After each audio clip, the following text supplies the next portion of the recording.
In the name of the Father, the Son, and the Holy Spirit. Amen. Piyesta po ngayon ng San Marcos. San Marcos na ebanghelista. Ilan po kasi yung mga ebanghelista? Ilan kasi yung mga nagsulat ng gospel? Review nga natin. Mark, Saint Mark, kalawa. Matthew, katlo. Saint Luke, and then last, Saint John. Yan. 4 po. Kaya kung tignan po ninyo dito,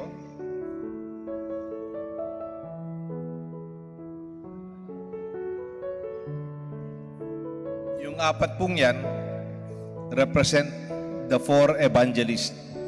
Si Mark, siya yung lion. Siya yung tigre. And they are representing, kaya nandito siya, kasi dito nababasa ang ebanghelyo.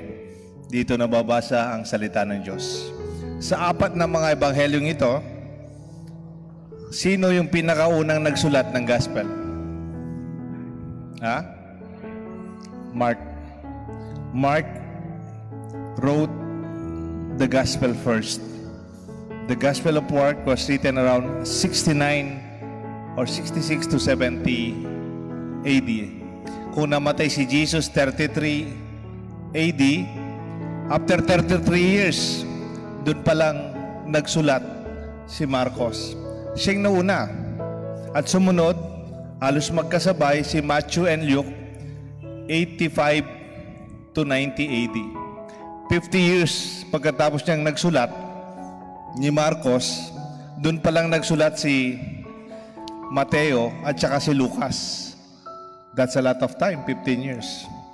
And then ang pinakahuling nagsulat, the Gospel of John, around 90 AD up to 110. So, matagal po yung kay John. Kaya yung sa kanya, iba yung pagkasulat niya. Pag binasa mo yung Ebanghelyo ni Marcos, Lucas at Mateo, ang daming magkakapareho. Kaya ang tawag nila synoptics. Synoptic Gospel. Parang mga ebanghelyong magkakamukha. Pero siyempre, sino yung pinakaunang nagsulat sa kanila?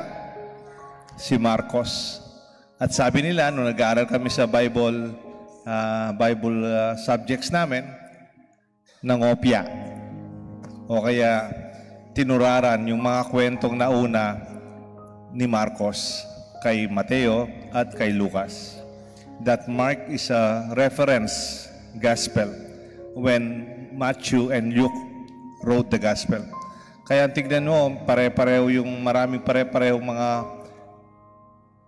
parables, sayings, because it is already patterned from Mark. Imagine, 15 years, so narinig na yan, nabasa na. Kaya look at this, ha? Kahit pare-pareho silang magagaling magsulat, magaling yung magsulat ni si Mateo, tax collector yan. Si San Lucas, magaling din. Did you know that Saint Luke is the one who wrote Acts of the Apostles? Ganun kagaling si Luke. Tapos, si John is also the evangelist. Ang kanyang pagsusulat, meron pang first and second letter of John in the epistles. Pero, kung tignan nyo, sino yung pinakanaunang nagsulat? Si Marcos, ang pinagpipiyasahan natin ngayon. Noon, wala naman silang intensyon na isulat yung mga salita ng Diyos. Wala naman silang intensyon isulat yung mga parabola, mga sinabi ni Jesus. Alam nyo bakit? Akala nila magbabalik si Jesus. Nung pumanik siya sa langit, they thought the second coming will be immediate in our lifetime. Akala nila babalik si Jesus bago tayo mamatay. Kaya lang, namamatay na yung mga apostles. Around 63, marami na rin yung na martyr.